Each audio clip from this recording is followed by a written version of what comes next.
Love isn't always a fairy tale, sometimes it's a lesson.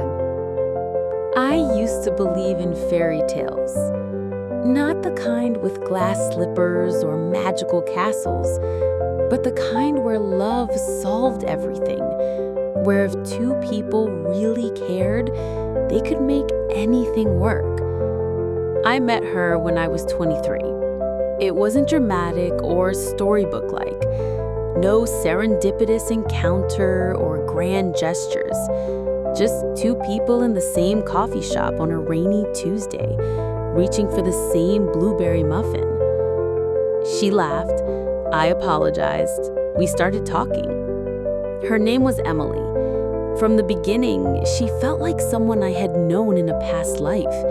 The way she talked, the way she listened, it was like she truly saw me. And in a world full of noise, being seen is rare. We spent hours talking that day. I skipped work, she skipped a meeting, and by evening, we were walking in the rain, soaked and smiling like idiots. We started dating a week later, and for the first few months, it felt exactly like the love stories I grew up watching. Late night drives with music blasting, cooking together and burning everything, staying up until 3 a.m. talking about dreams, fears, the future. I thought I had found the one. But here's the thing nobody tells you. Love doesn't always fall apart with betrayal or shouting matches. Sometimes it crumbles in silence. We started changing. Or maybe we just started revealing who we really were once the honeymoon haze wore off. She was a dreamer. I was a planner.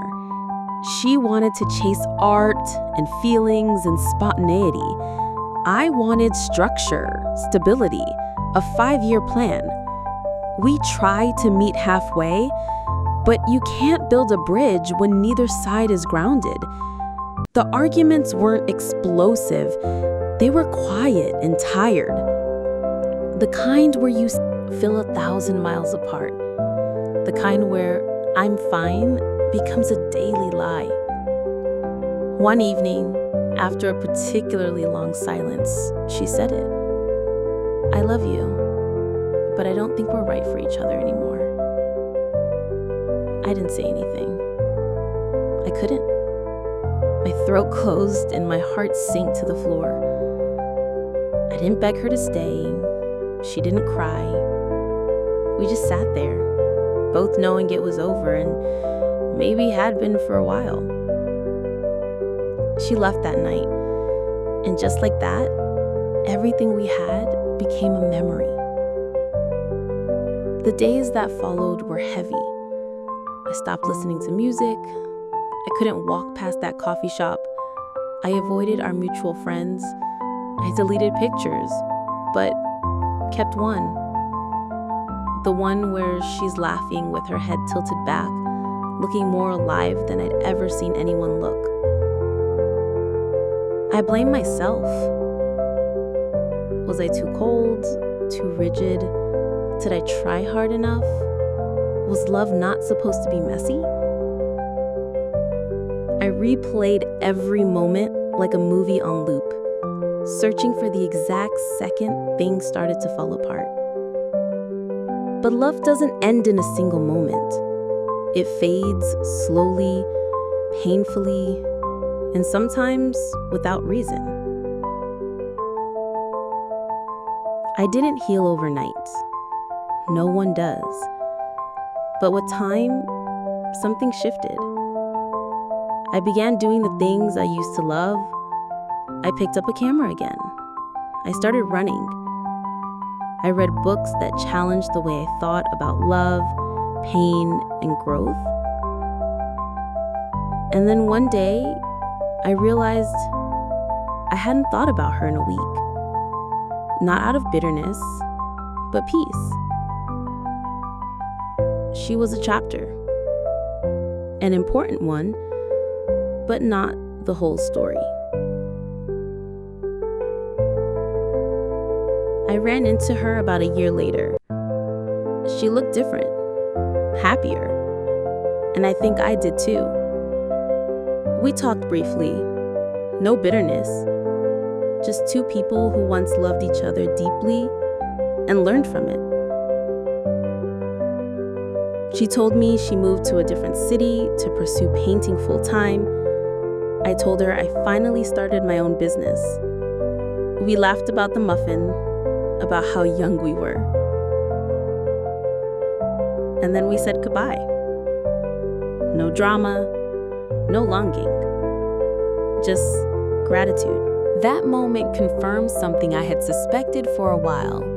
Love isn't always meant to last. Sometimes it's meant to teach. Emily taught me how to open up, how to feel deeply, how to listen. She showed me the parts of myself that needed work. She made me believe in magic, even if just for a moment. And most importantly, she taught me that letting go isn't failure, it's growth. I used to hate the word lesson. It sounded so clinical, so detached. But now I think it's beautiful, because lessons shape us. They hurt, they stretch us, but they leave us better. We're all walking around carrying heartbreaks from lovers, friends, family, and sometimes it feels like those cracks will break us. But maybe those cracks are just where the light gets in. So if you're in the middle of a breakup, if your chest feels heavy and your bed feels colder, please hear this. You are not broken. You are becoming. It hurts now, yes, and it will for a while. But one day, you'll wake up and the pain will be a little softer, the memories a little kinder, the silence a little more peaceful. And you'll look back, not with regret, but with grace. Because that love, even if it didn't last, was never wasted. It was a stepping stone to who you are becoming. Love isn't always a fairy tale. Sometimes, it's just a lesson that saves your soul. And that, in its own quiet way, is a different kind of happily ever after. If this story touched your heart, if you've ever loved and lost and learned, you're not alone. We're all still human after all. Subscribe to the channel for more stories that heal, remind, and connect us all